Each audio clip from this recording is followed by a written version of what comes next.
The governor signing a bill to put up anti-abortion monument. Because that's important. Arkansas Governor Sarah Huckabee Sanders on Thursday signed into law the bill allowing for the creation of a monument to the unborn on the grounds of the Arkansas State Capitol. The bill, which requires the monument to be designed with input from anti-abortion groups, was passed in the state legislature last week by a 60-19 vote. It allows for private funding to create a memorial to unborn children aborted during the era of Roe v. Wade. That's according to the bill's language. From the Daily Beast, we got some of these details. Its House sponsor, Representative Mary Bentley, said its aim was to remember those children we were not able to protect, and we will not be able to forget. The Republican lawmaker there. Some anti-abortion lawmakers, like Representative Steve Unger, pushed back on the efforts to legalize the monument's placement, calling it a memorial to an ongoing culture war. That had the feel of spiking the football after the end of Roe. The legislation does not specify where the monument would go on the Capitol grounds, which includes several other monuments, including one honoring the 9 Black students who desegregated Little Rock Central High School. Capitol grounds also includes a 10 Commandments monument that was installed in 2018. So how will it be funded per the legislation? The fund shall consist of gifts, grants, and donations from individuals and organizations as provided under the Monument to Unborn Children Display Act, and other funds as may be provided by law. The fund shall be used exclusively for the purpose of erecting and maintaining a suitable monument on the state capitol grounds commemorating unborn children aborted during the era of Roe v. Wade. She's the governor, Ben. She can do a lot of what she wants.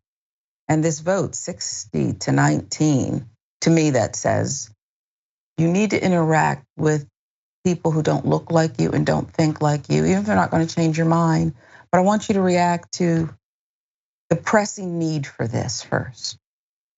Yeah, I mean, like, just on its face, it's ridiculous. But I mean, like, let's think about this.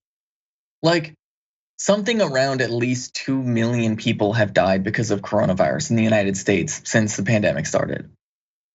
Are Republicans rushing to put up monuments? Are they rushing to put up monuments about the people that have died from coronavirus, right? And that happened like recently, right?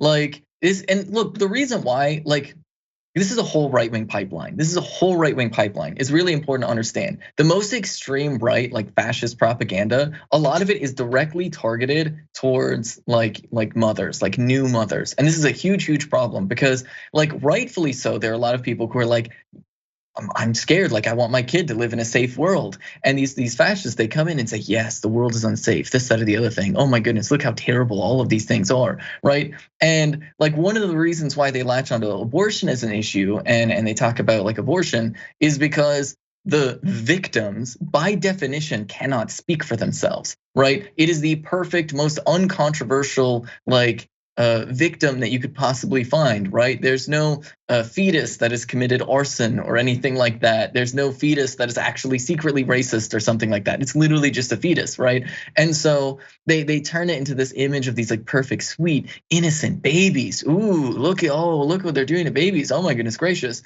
And they create all this like fear and terror. And that's the reason why they put up like monuments like this, right? It is really a monument to the extreme amount of like paranoia and fear that like really consumes a lot of suburbia, right? Like, and it is part of like this like larger narrative of, your household is your castle and you need to keep it safe from the dangerous outsiders. And it's this whole like common narrative. And so really this is just like a monument to suburban fear and like the terror that exists among a lot of white suburbanites over things that really are not problems and things that don't exist. I mean, they keep talking about like crime and all this stuff, and like crime is actually going down, and they just don't want to acknowledge like reality. They would choose instead to live in fear. And so when it comes to stripping rights away from women, when it comes to stripping rights away from queer people, like the issue of abortion is one that like these people have like really latched onto as a method to both claim that they are protecting the innocent while they are in actuality victimizing the marginalized. And like that is why this has just been a focal point for the right wing, because there's no fetus out there that is saying, hey, I'm actually fine with abortion rights, because they quite literally can't say anything. And so it allows the sort of unhinged paranoid minds of these like fascists to project whatever image they want onto what they view as blank slates. And so, and it all plays into like these larger white supremacist narratives as well about birth rates, et cetera, et cetera. And it's like a whole entire thing. But like fundamentally at its core, like this monument is just really like a sick joke. It's really a sick joke because in actuality, making a monument to unborn babies is just a monument to like just this fear of suburban America. Wow.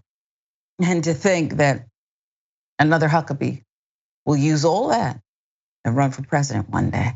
Okay, so setting it up for an army of very people you talk about to bolster her candidacy.